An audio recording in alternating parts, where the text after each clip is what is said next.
All right, Spores, welcome to a solo Two Fun Guys episode. This episode, I don't know, we just want to do a year in review. We've been doing this for an entire year. A little over a year. Started in September. It's currently... This might be episode 49, might be episode 50. If it's 50, that would be fucking perfect. Yeah, we have no clue what's going on. What episode is this? Just like our daily lives. But before we start this episode, which we'll go off and talk about whatever, I had a clip I wanted to share with Tony and see his reaction. And we're going to do a live reaction video. Yeah.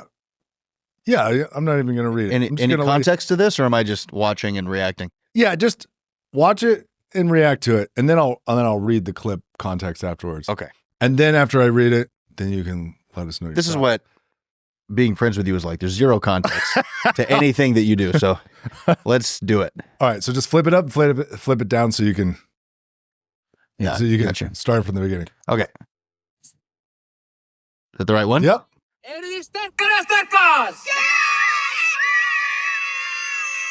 At this nursery in Reykjavik, girls are encouraged to be unapologetic and fierce.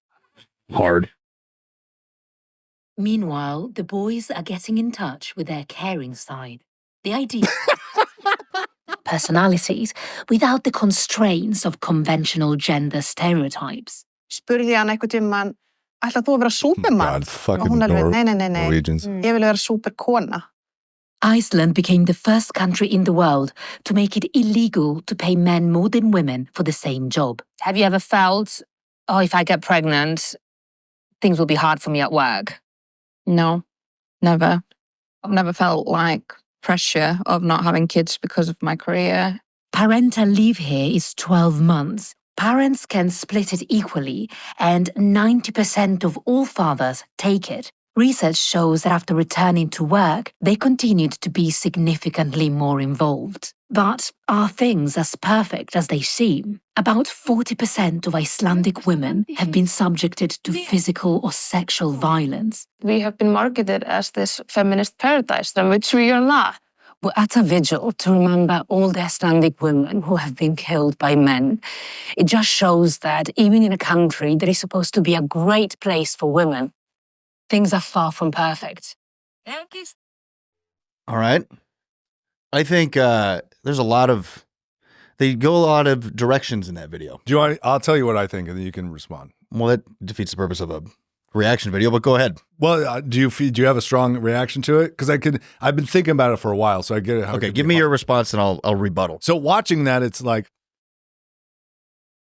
I made a comment that got a lot of hate on that video. Classic. With a lot of misspellings. So if you guys read it and you're like, this guy can't even fucking speak English. But I said, in 20 years, you're going to have a bunch of females wondering why men won't approach girls and why they're having such a problem dating men. The reason I said that is because in a training session, I had a gal, she's like mid-30s, and she's like, I don't know what it is with men today. They won't approach me or this or that. And I think part of it is women are a lot more masculine, but in this clip, you see they're teaching boys to fucking pet each other and fucking comb each other's hair. And one of the other things I said in the comment is like, if you want women to be more safe and more secure, you make strong men. You don't make weak men. And men do not become more compassionate and loving by petting each other, combing each other's hair. If anything, can you imagine being 8 years old and you're like in a class and you're being forced to like pet each other? Like, a lot of parents have a rule where if a relative comes over and they're like, okay, hug each other, and the kid doesn't want to, the parents respect their boundary. They don't want to hug that relative. And that to me makes a lot of sense. But now you're in a classroom where you're forcing boys to pet. Other thing is you're teaching women to, one person was like, well, the women are learning to use their voice. It's like women becoming louder isn't going to make them more heard. Women become more heard when a man is more masculine and he's able to be in a place of peace to be able to like listen to a female.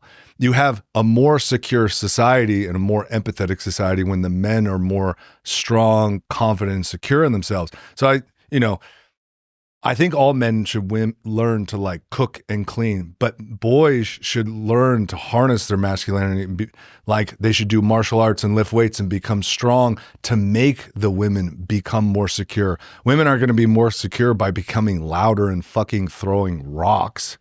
They should also still learn to like lift weights and be strong for their health, because if they can take care of their health and be confident in all those things, but that you're just going to exacerbate making more insecure men and more passive and feel even worse for like being loud or more masculine, and the women are just going to end up becoming more fucking frustrated.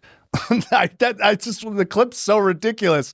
It's like, how this isn't going to make your society more safe, having the girls run around screaming and throwing rocks. If anything, you're just making them be more crazy, more loud, and then they're gonna be like, men don't approach me, because the boys have been subdued. They're too busy petting each other. You need to be more. You need to be, and then the women are gonna be like put off by it. It's like, no, the women become more secure by a man becoming more secure in himself and confident. If you had a society full of men that were confident and strong and respectful and grounded, then there would be less crazy dudes being weird. Like, think of school shooters, people who do fucked up shit, like psychopaths. They're super insecure men. They're super insecure men with no community, so they do weird, freaky shit, right? And if the men are subdued and they see a guy doing something, they're like, I don't know, do I comb his hair? Should I comb his hair? Oh no, my girlfriend's being attacked. Where's my comb? Yeah, and then just a bunch of women picking up rocks and screaming. It's like, that's not going to solve the fucking problem. Yeah. Here's another real quick thing. I was watching a Patrick Bet David episode.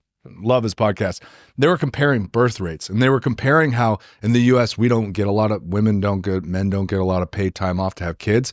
Then they looked up the birth rates in countries where they do pay, like sometimes up to a year off, and to see if their birth rates, they actually have less births in those countries than we do. So it doesn't necessarily, like, people look at these countries and go, wow, they get so much paid time off. I would have kids if I had that. It's like, that's also not true. So I don't know. I think it's ridiculous. It's just going to create more problems down the road. And I don't know. I kind of want to bring this up because I want us to go into the whole Alison Armstrong and, what is it? The something of men?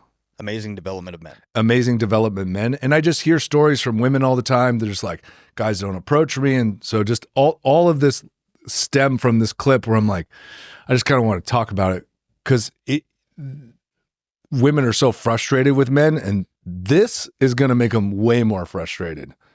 Like, I don't know. Do you think boys learning to comb each other, okay, well, here's my take on that. So first of all, that clip is a small clip from a news thing, like a news, mini segment. documentary. It's a segment on the news, and we have no idea what's actually going on in Iceland. So I'll say that, is it like, if they're portraying it the way they're portraying it, then yeah, I think it's pretty fucking stupid.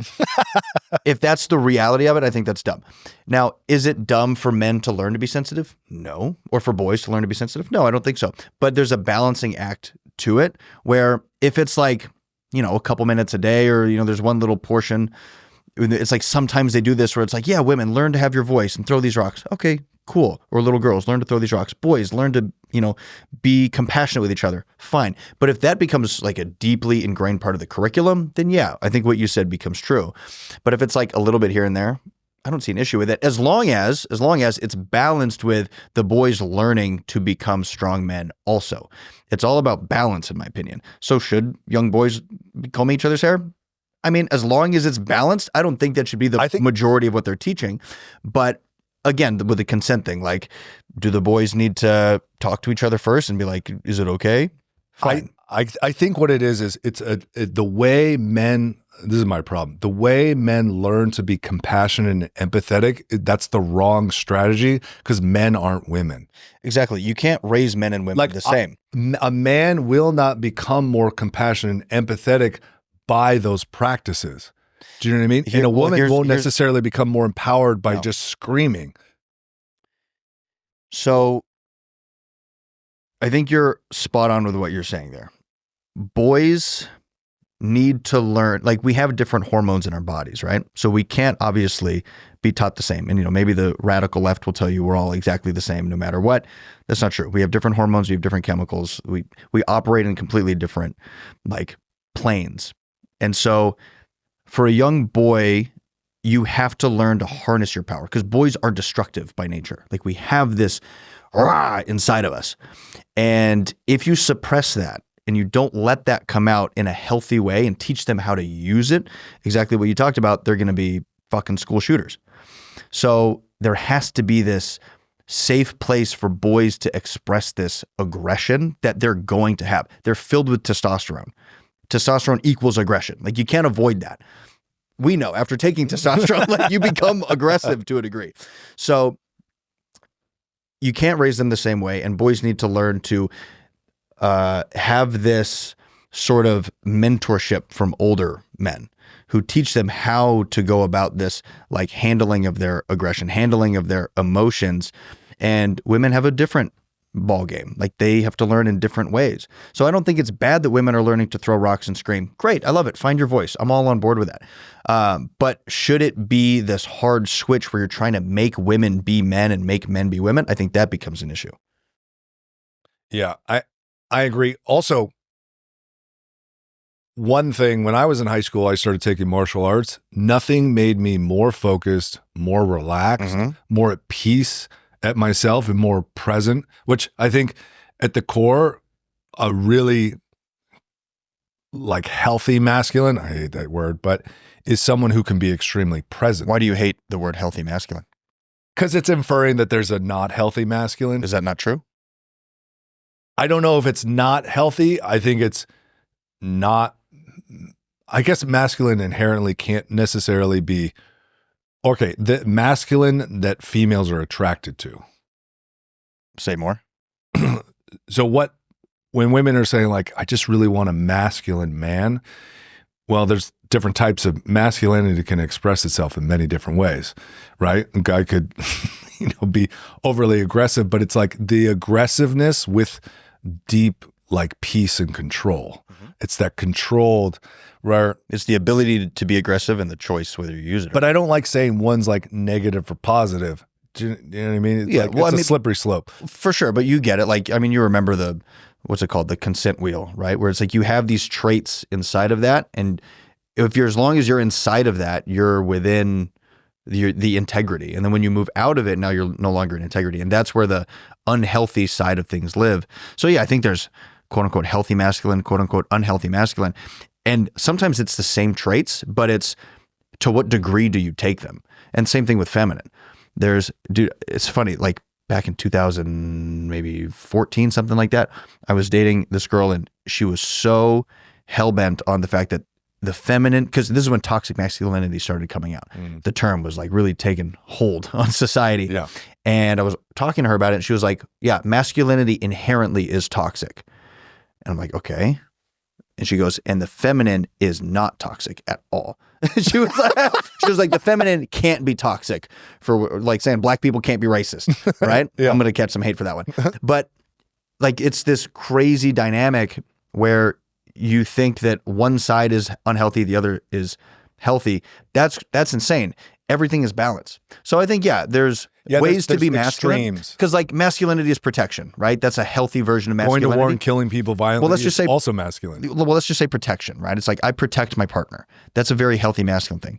Now being overbearing and protective, not letting her have any sense of freedom or sense of herself, well, that's unhealthy masculine now. Now you're domineering, but they stem from the same thing. So it's to what extent do you take this trait that now makes it unhealthy? Yeah. So anything can be unhealthy. Broccoli is delicious and healthy, but you eat too much of it to a high extent, now it's unhealthy. I guess I just don't like using that word because it means that there can be a toxic, but the way you're saying it, it's like, it's an unbalanced amount of it. It's an unbalanced. It's an unintegrated like violence version. is masculinity, but there is appropriate violence needed at times, and it is extremely important. You should learn how to be abuse of it. You should learn how to be violent. If you're a man, you should know how to be violent and be able to do it when the time calls for it and how to control it. Like that's what they teach you in martial arts. That's the first thing is like, we're going to teach you how to be very dangerous, but you should never have to use it. Yeah. So you contain this. Also, if you're, a young boy and, you do martial arts and you get the shit beat out of you, your ego is in check. Yeah, Right? dude. Your ego, you're like, I always walk away from a class, whether it's like kickboxing or whatever. I'm like, I would get my ass beat from like a guy that's like half my size, half my weight. And I'm like, where if you don't take martial arts for a while, you walk around and you're like, I'm getting a little bigger. I'm pretty cool shit. Your ego starts to get big, but you just, fight a little bit and you're like, I don't know what I'm talking about. Mm-hmm. And you just become very peaceful and humble because you're like, I have respect. That's the funny thing about it is you find peace through violence sometimes. You find peace through war. Yeah. And you have to put especially for men. I don't know if women are the same. They probably have a very different psychology. It's probably maybe too stressful for their nervous system, but men have to have this like sense of war. Not actually going to war and killing people with guns, but like internal war.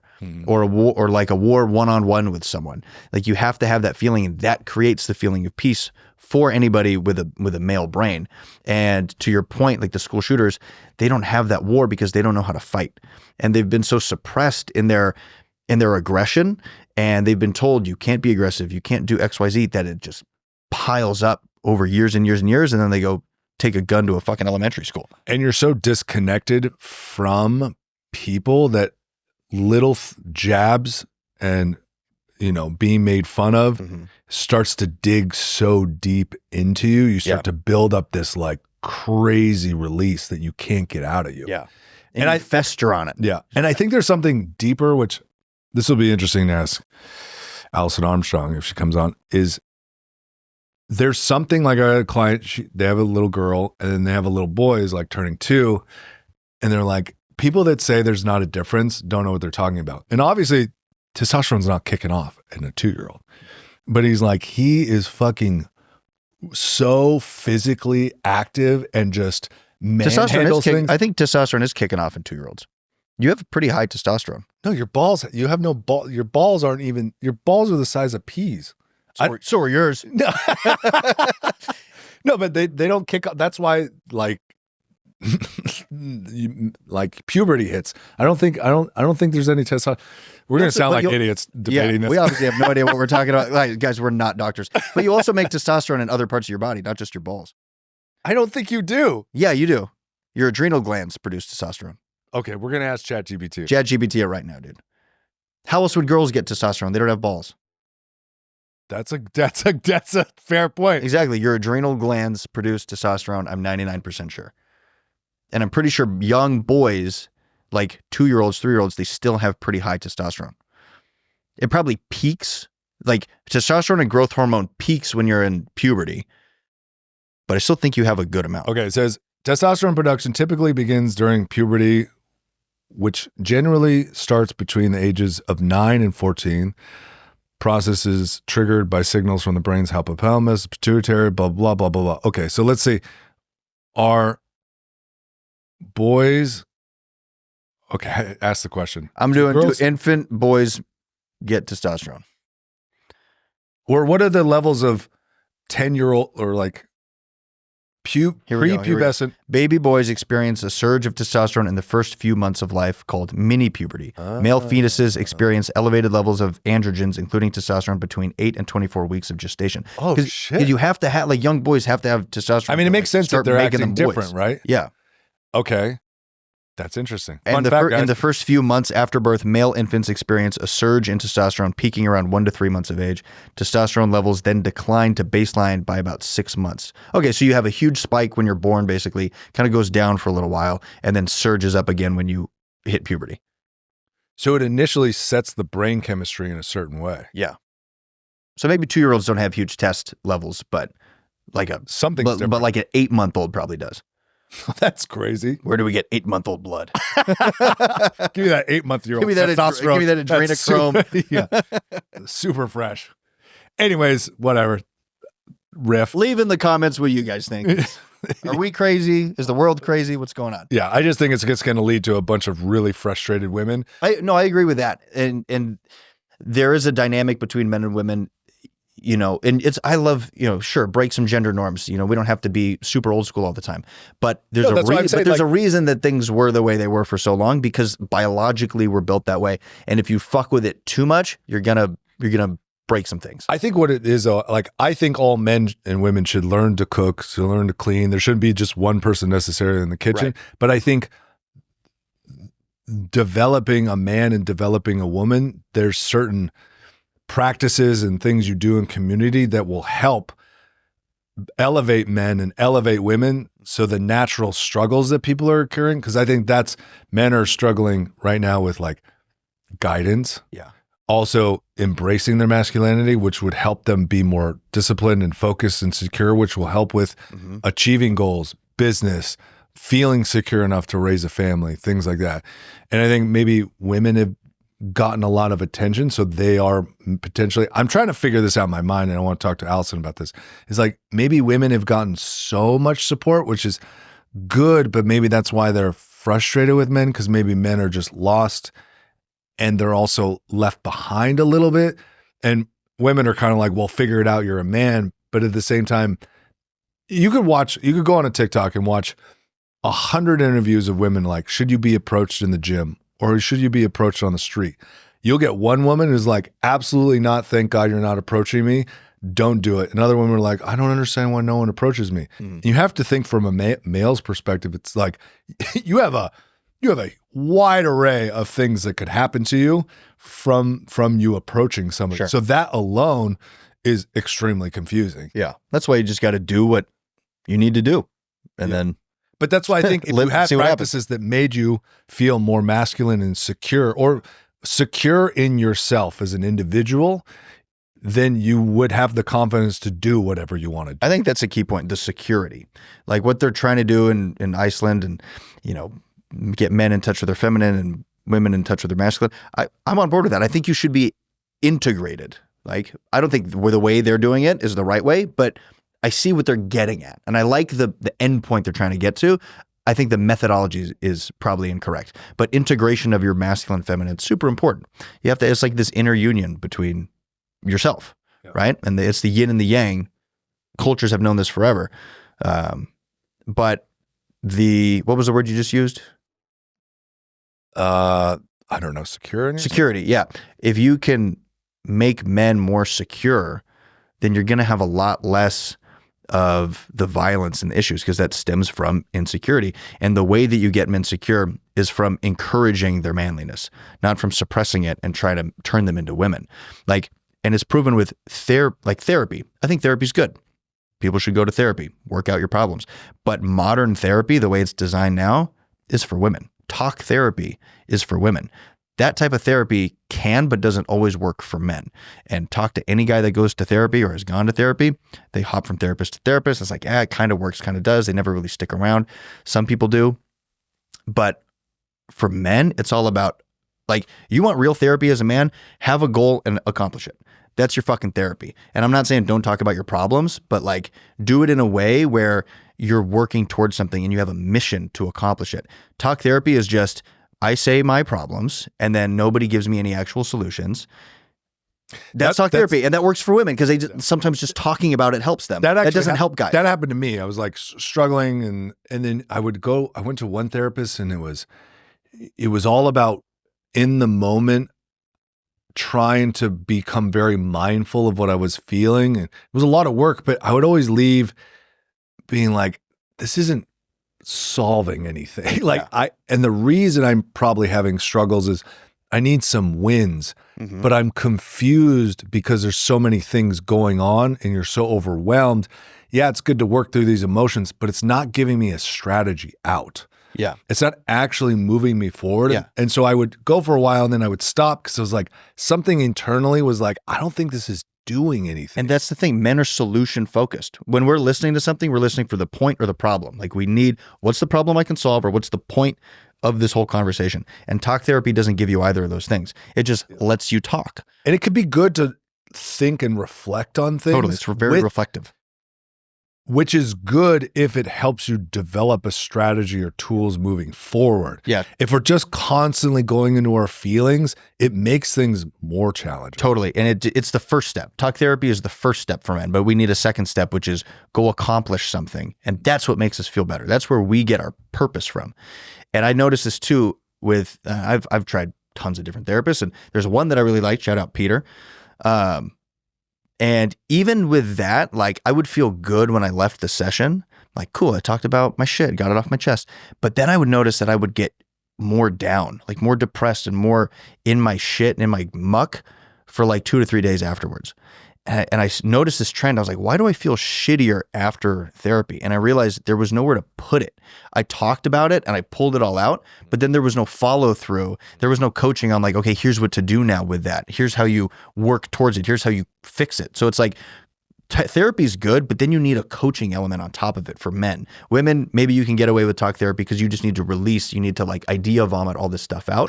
They process. You process and then you're like, you feel better. Men don't do that. We process and then now we're more pissed off because we're like, what do I do with this shit now? You're now so aware of all the shit that's going on. I felt better when I was repressing all of it. Now it's out. What do I do? Yeah, that would happen to me. I would go and I would realize I'm looking for a strategy because I've come to a place where I can't figure it out. Like there's no amount of books I'm reading. Like I'm in such a place, I can't figure this out. I need someone to tell me what to fucking do. Yeah. Anyways, which brings me to a question. So, good rants, dude. I love these TFG rants, baby. I don't love New Year's resolutions. I think they are overplayed. I think the term is overused, and people rarely stick to them for more than a couple weeks or a month. But there is something valuable at looking at a cycle and then having a reflectionary period and looking at what you've had for that year and figuring out how you want to recalibrate for the next cycle. So with the new year, 2025, obviously we can talk about what we've done in 2024, but I'm curious for you, what are you wanting to not necessarily achieve in 2025, but what do you want to integrate into the new year? To use hippie verbiage, what are you calling in to your to your sphere? Well, Tony, what I'm calling in. Well, I'll say this. I think in this last 2-3 years, we started Amazon stores. We've been hustling super hard with all our businesses. We started this basically a year ago. You're deep in the sales world, learning, going to conferences, growing there. I feel like, and we've learned a lot, and we've implemented. We've created a bunch of new products, and I feel like we've matured, or I feel like I've matured a lot with the way, like as a business individual, which inherently makes me feel more grown up as a man. Like I feel like I see things in much longer terms, where before maybe 2-3 years ago, I was always hustle super hard, produce super fast results, and then no thought process like 2-3 years from that, right? Because I would always start a training business, build it up for a reason, get a bunch of money, go travel or do whatever next. Classic entrepreneur mindset. Just build it and then on to the next one. Yeah. And now, because we've been blessed with getting our asses handed left and right, pal, to us with Amazon stores and launching products and working, I feel like we've gotten this incredible MBA on how business really works. And because of it, it's like, yeah, getting in a boxing match and losing every round. I feel so humbled in a great way and almost calm because of it. Because now we're not staying up all night being like, oh my God, it's going to happen. It's like, we're just both like one at a time. This is the thing we got to do. We just do it. We check it off. And that's a nice feeling moving into 2025 because I don't have this overly intense, overwhelming feelings of like excitement and expectation of something to happen, but I have this security in that, okay, one step at a time and we're going to be successful. It might take 2 more years, 3 more years, or 4 more years. And we've gone through an incredible, I don't know, like we were at sea and we should have died on our pirate ship because we were literally tossed underwater. And now it's like, okay, I get how this works. And now we're in a place where we have a lot of amazing things set in place. We have someone running our Amazon stores.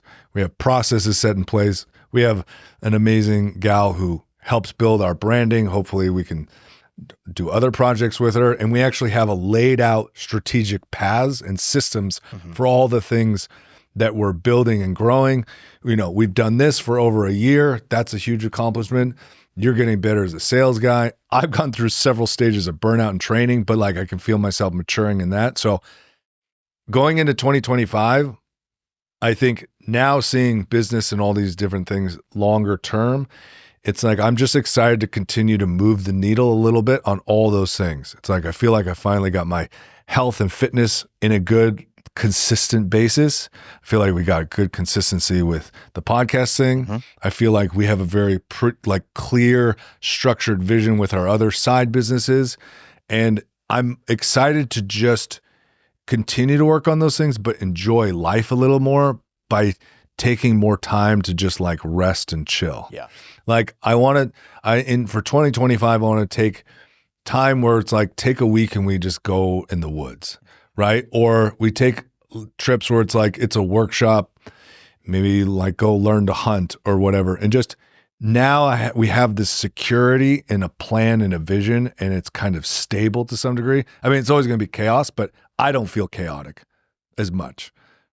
Now it's all about renewing and managing energy. Because all the clients I've trained, the ones that are really successful, they do the best job at renewing their energy, at taking pauses often to restore.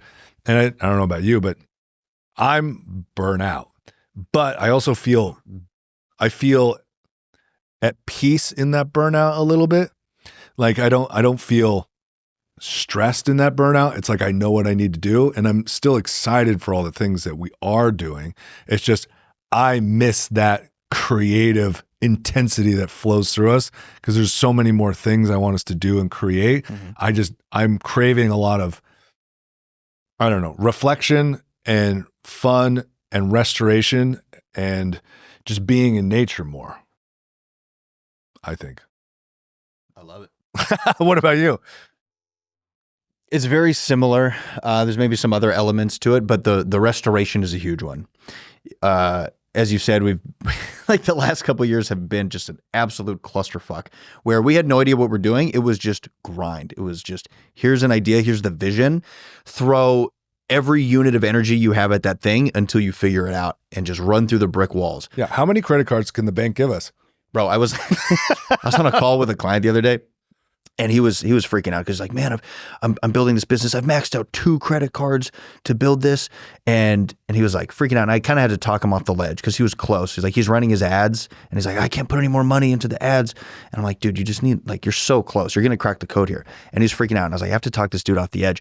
So I had to put him in perspective. And I was like, dude, can I show you something? And I opened my drawer and I pulled out all the credit cards that we've used. There's literally 15 credit cards in there, dude.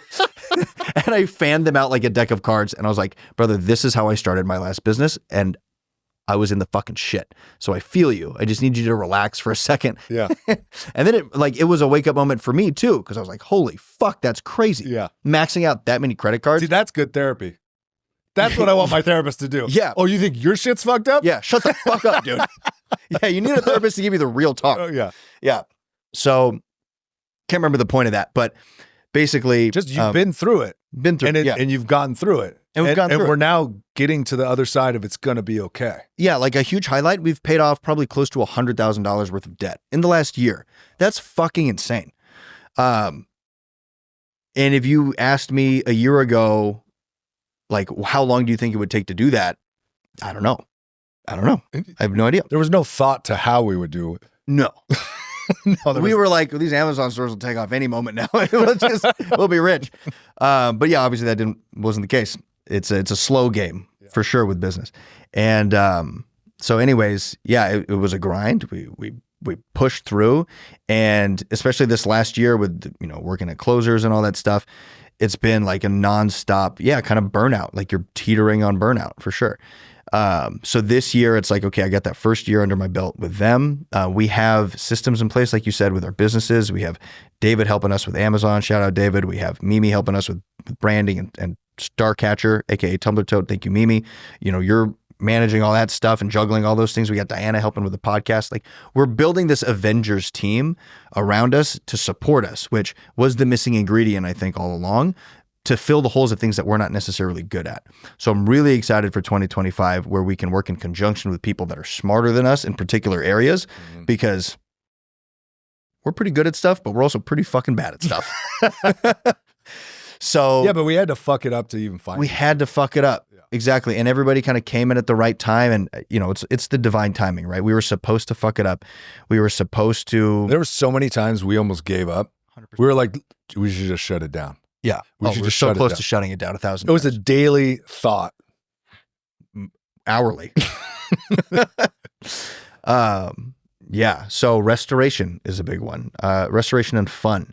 This year now, it's like I'm gonna make a priority out of just taking time, whether that's going to the sauna, to the cold plunge, and just relaxing, or maybe it's taking a whole week and we just go off into the mountains, or maybe it's going to a music festival. It's just something to reset and restore and realign, because we didn't really get to do that much over the last few years, which is fine. Like that was grind mode, but now it needs to be in our awareness that we need to restore. Especially if we want to, like now seeing how business takes time. Could Yeah. be another 5 years till our Amazon store is really cooking. Because we could be in another year actually making profit, but you're like, how big do you want it to grow?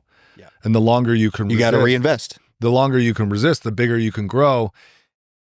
And part of the fun is just making it grow. But you realize if you're going to make it, you need to take more rest. Also, you got to enjoy your life along the way too. Totally. And sometimes you get nice surprises. Like we didn't think the podcast was going to pay for years.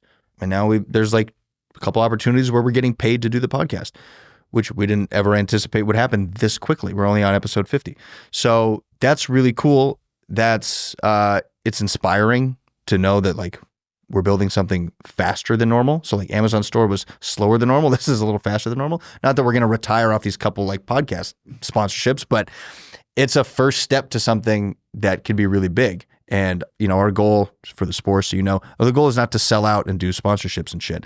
That was the main focus of, as we started this, was like, we're not going to sell out to some brand that, we're going to do commercials for. Like anything has to be in deep alignment with how we want to, portray the brand and us and everything, because we're so closely tied to it. I think this is good advice for anybody. Like I wish when I was 20, there was more podcasts and more videos talking about business and how it works. Cause I don't even know if YouTube was really popping off when I was 20, maybe not until I was 25 did it even really start. And even then it was just like Vine videos. Back in your day, you were listening to the radio transmission. 1932. No, but I think a good way to think about it, at least, which is kind of strange, this is the way I thought about it with training, is I was never like, there's a destination. I just want to continually improve upon it and just do it for so long that I know eventually it'll take me somewhere, which I never applied that philosophy to anything else.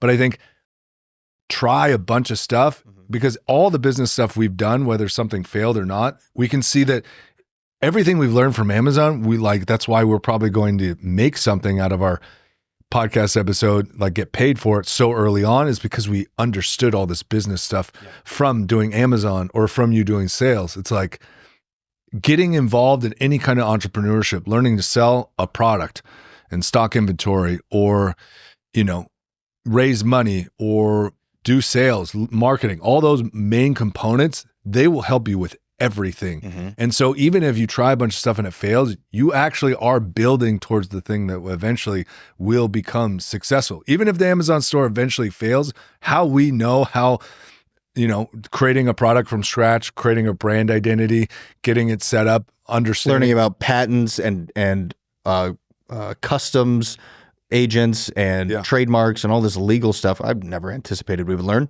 And also if you're in your 20s or mid 20s, like now's the time to fucking YOLO as hard as you can, because you have a lot of time and you have a lot of energy and you have more time to make up money to pay off credit cards if you do fuck it up. And then say you've been crazy for the whole 10 years in your 20s. By the time you're 30, you have such an incredible education. You've given yourself way better than an MBA. Yeah. Like you really you're gonna, throughout that path, figure out something that you're like, man, I'm onto something now, and keep trying. It's like, look at Rogan. He started really podcasting when he was 40 and he's loving life and killing it. And he's like 57 now.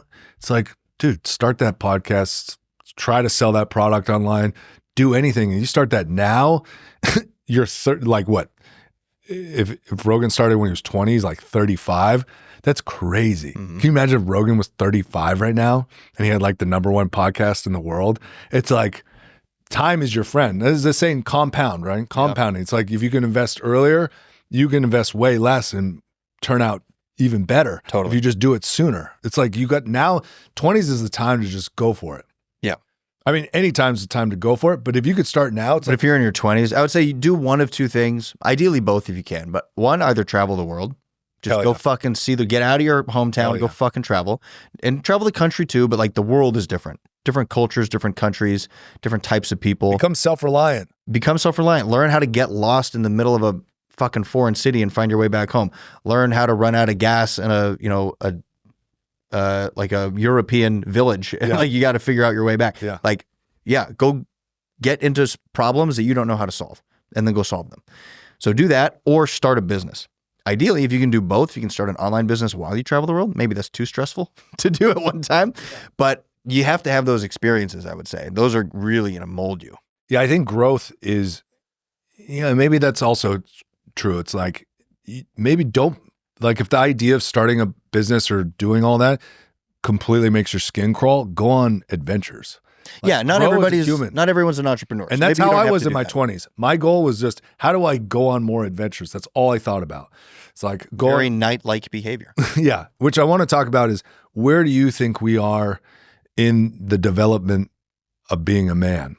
Very good question, Brett. So this is a shout out to Allison Armstrong, who hopefully will be coming on the podcast in January.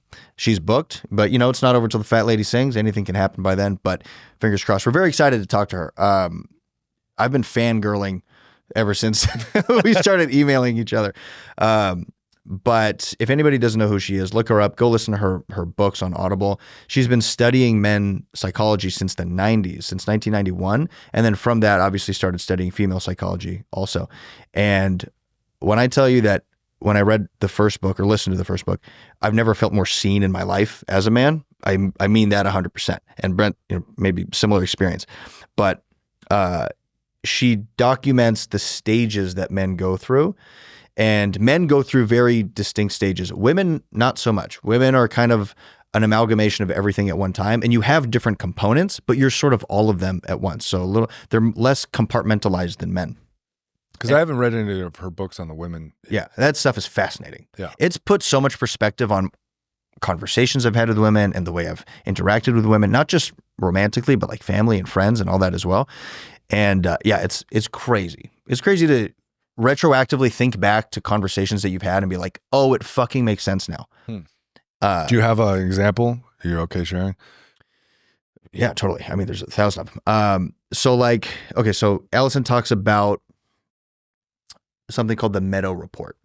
And the way men and women communicate obviously are very different. And she brings it back to our roots as like tribes people. And so men obviously very focused on like a goal and intention. What's the goals? Go out, kill a deer, bring it back. So we're not too concerned with like the process of how we do it. You use a rock, you use a spear, do you take it down with your hands, whatever. It doesn't matter. It's like, just go accomplish the goal and do it. And you just one thing done, take it back. Women, not so much because, and again, the left will hate me for saying that men and women had different roles in tribes, but it's true. Women were gatherers. And so they would get the vegetables, the berries, the fruits, all that stuff. And also at the same time, taking care of the children. So process matters a lot to women because if they go into the meadow and they go try to find, let's say, these berries, you pick the wrong berry, you could kill the whole fucking tribe.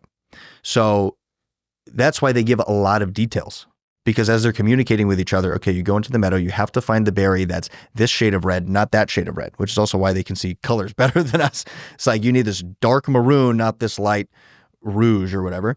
And you have to go find the plant that's about this tall and it has the spiky leaves, not the furry leaves. And it usually grows by the river. If you get the one that grows inland, that one will kill you.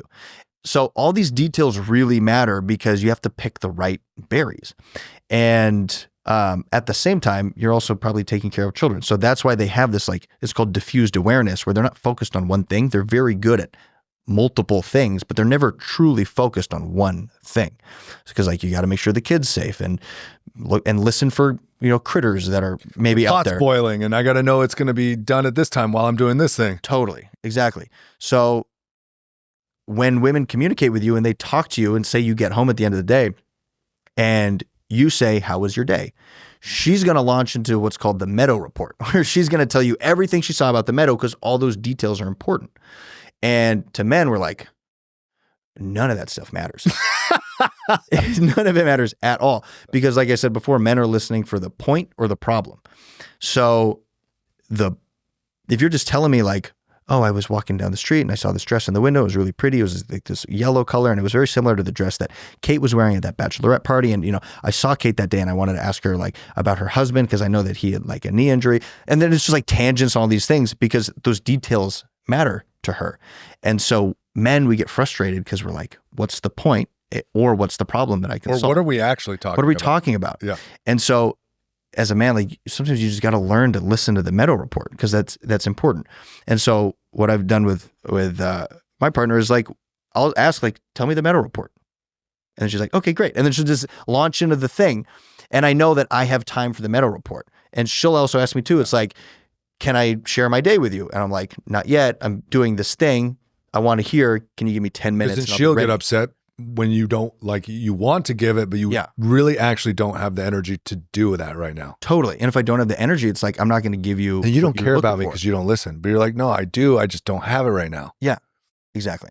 So it's like, yeah, there's so much in these books. Like you guys just got to dive into it and learn about the differences because we all know. It's like we're all men and women are speaking different languages and we know we're speaking different languages, but we like to pretend that we're speaking the same one. Mm-hmm. And she uses this analogy that like women think men are just irresponsible, hairy men. No, women think men are irresponsible, hairy women. So like we should act the same. And then men think that women are hairless and small, just incompetent dudes. Incompetent men. Yeah. Yeah. But it's like, no, you're a completely different being. You have to learn how to communicate with that being. So anyways. What are real quick, what are the different stages and then just where you think we're at? Oh yeah. That was the question. No, that was good. It gives a lot of context to why they should even give a shit. So the stages are this, and you guys just tune into the episode when Allison's here. But it's cool because she names them after like medieval stages, right? So the second one, we start with the second one, is the knight. And the knight is all about adventure. The knight wants to go conquer things and have, fun and just, basically have adventures and go see things and fight things and whatever.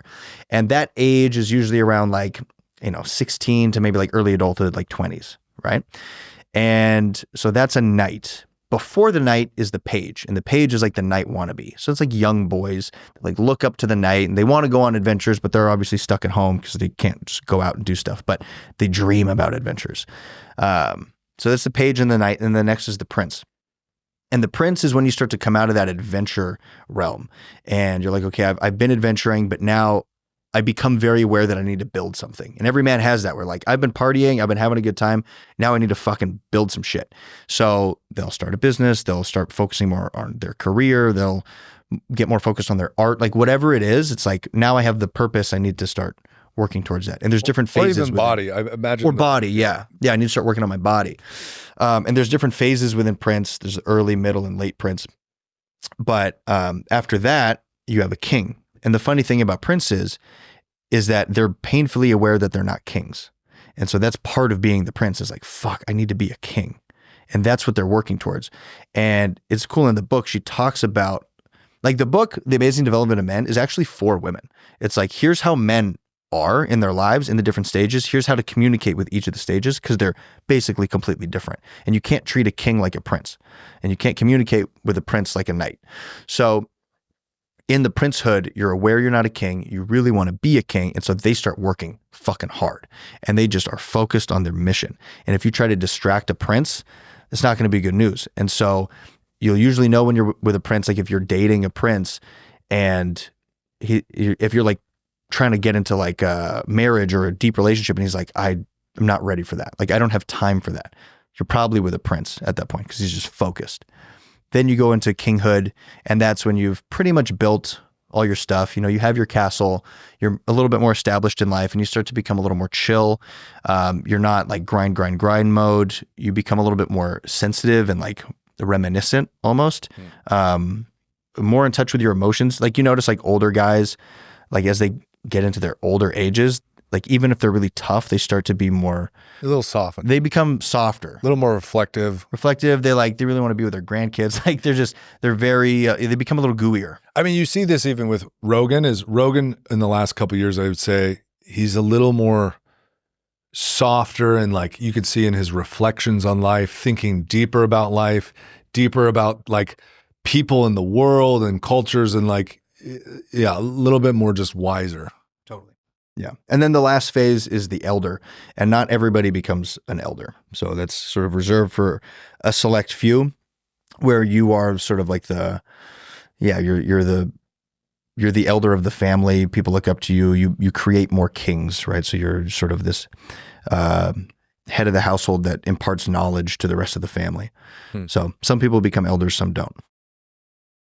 But yeah, when I was a kid, my vision was always to be, which is so funny. Not in a relationship, don't even have kids, but my vision was like, all I wanted to be was like a grandfather or a great grandfather. you wanted to skip the having kids? Yeah, I never even, that was like a blank in my mind. Yeah. I just thought it would be so cool to be the super tatted up grandfather. Cause I was Hell like, yeah. as a kid, I didn't get a lot of time with my grandfather, but even when you're young, you don't really know what to talk to him about. Mm-hmm. Like, or you have older adults, you don't really know the questions you want to ask. Yeah. But I don't think it's their responsibility. I think fathers or like grandfathers, they should just, I don't know if you've ever seen those movies where they impart wisdom to them through like storytelling and whatnot. And you know that will stay with them, because that would help so much more as kids develop once they start to get into young adulthood and adulthood, if they had more of that. I think that's why a lot of people struggle nowadays. You don't, whether men or women, they don't have that guidance. Because even people may go to their like mom or dad, but even them, they're a little too close. You need that person that is not your parent. To be you like, don't want to listen to your parents. like you go to, like you have a relationship problem, your grandmother's like, it's fine, trust me. Like they've seen so much about life and whatnot, and they can just say a couple words. Because I had an ex-girlfriend, she had this incredible grandmother. She was like a sorcerer lady. Like she did read like charts and all kinds of stuff. And she would just, I knew the reason she was such a stable, grounded woman so young was because she had this wise lady who she could just have fun with. Yeah. It was like a little mischievous kid who was extremely wise. And to me, I was like, that'd be such a fun thing to be. Yeah. Yeah. So now, like, you've read the books, obviously. You've read that. I'm working through them. Well, how far are you in the Development of Man book? I only listen to, I'm at the late Prince. I haven't gotten to King, and I haven't finished the late Prince. Okay. Where do you feel that you fall? I don't know. I'm confused. This is why I want to talk to Allison. Okay.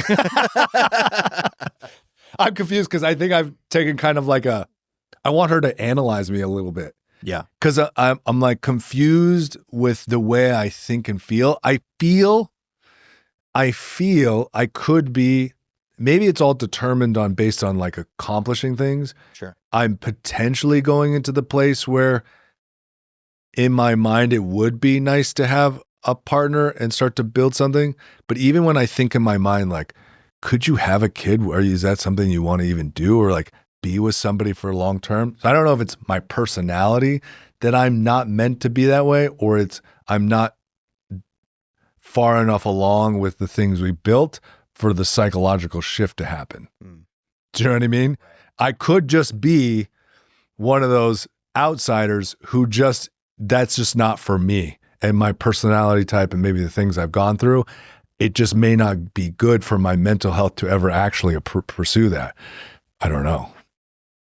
Very interesting. Yeah, very interesting. Yeah, I'm excited to see what Allison says. Yeah. The analyzation. Yeah. Where do you think you are? Yeah, it's funny. She says that you're not, that you don't mix, like you don't jumble around. But I feel like I'm middle prince, pretty like heavily middle prince. Which is like you're in the grind mode. You haven't quite gone through this very specific moment of like, okay, I've achieved the things. So maybe like going into late Prince, kind of. But I also feel like I got a lot of night in me. Like I still want to go fucking adventure. But, yeah, me too. but that also doesn't go away, right? So I don't know if that's just a part of the princehood. Is like you're also like, because the adventuring doesn't go away, so like you just always want to adventure, or if like maybe I'm still a knight in some way. I will say I do not feel like a knight when it comes to dating women. I don't feel like when I was a knight, it was fun to meet a lot of different girls and go on adventures with different chicks or whatnot. I don't feel that. Even though it's like I'm cautious about getting into something with somebody, I'm also not running around hanging out with tons of chicks all the time. Where you see guys in their 40s, mid 40s and 50s online, they're super successful and they're always You're just chasing tail like little 20-year-olds. Or they have like 20 girls around them and they're taking photos. It's like, even if I was a billionaire, I wouldn't probably be doing that. That's a lot of conversations with 20-year-olds that would be really fucking annoying. Yeah, so I'm definitely getting older in a different way. Yeah. So, but I still want to have adventures. Yeah, and to me, knighthood doesn't mean just chase 20-year-old tail, although that does sound fun. But it's more about just like adventuring, just like seeing the world, but not being attached to something. Like, to me, I think that's the knighthood is like, yeah, you just don't have attachments because you haven't built them yet. So you can go, just try. You can go to different countries and fucking rent a motorcycle and just drive through the hills and like that. And you don't have a destination that you need to be at necessarily. You're just experiencing things. And maybe you can do that in every phase, right? Maybe that doesn't make you a knight just because you want that. So I don't know. Yeah, I don't think it does because even if we did that, I can do that securely now knowing that we have things working for us and being built. Where before it was like, in order to go on this adventure, everything gets burned down. And I'm totally fine with that, where I would not be fine with that anymore. Yeah. I'm not in a place where now I'm like, in order to go on an adventure, I'm willing to throw everything away. Right. So I think that isn't knighthood anymore. Yeah, you're right. Maybe knighthood is like, you have very little reverence for what you've built. If you've built like, anything. whatever. Yeah, you're just like, toss it to the wind. I'm a fucking knight. Like, we're going to the Crusades, baby. I don't give a shit. It might not come back. Yeah. Yeah, maybe that's knight mentality. It's like, I don't give a fuck what happens. I don't give a fuck if I come back. And I'm definitely not in that space. It's like, I need to come back. There's too much shit over here. And you want to. I want to come back. You like what you're developing. You like how you're growing. You like the things you built. Right. Yeah. I want pockets of adventure. Yes. But I can't have my life be an adventure anymore. No. There's no fucking way. Like the nomadic life. Too stressful. Absolutely not. I can't live out of a backpack. I need a home to come back to. But you definitely, if that is a calling for you and you're listening to this, you should go do it because you do not want to have that itch. Yeah. You want to push your development along. Yeah. Go not do regret it. Yeah. And it took me a while because I didn't get to happen until like my mid 30s. And I could tell I didn't want to be in a super serious relationship until I achieved that. So none of them would continue to last because I was like, I have to go do this thing. Right. And it took so long to achieve that. So it's like, you can't force your development. And that's another thing Allison talks about too, that you just brought up is, building something before you find a partner. There's two different camps. And I'm so glad she brought this up because you get such conflicting advice. And if you're a young guy listening to this, like you've probably heard these two things where some people will tell you, yeah, man, just focus on you, build your life, build your career, make your money, like buy a house, like get everything secured and don't get distracted by women. Like get a woman, get a wife when you've built everything.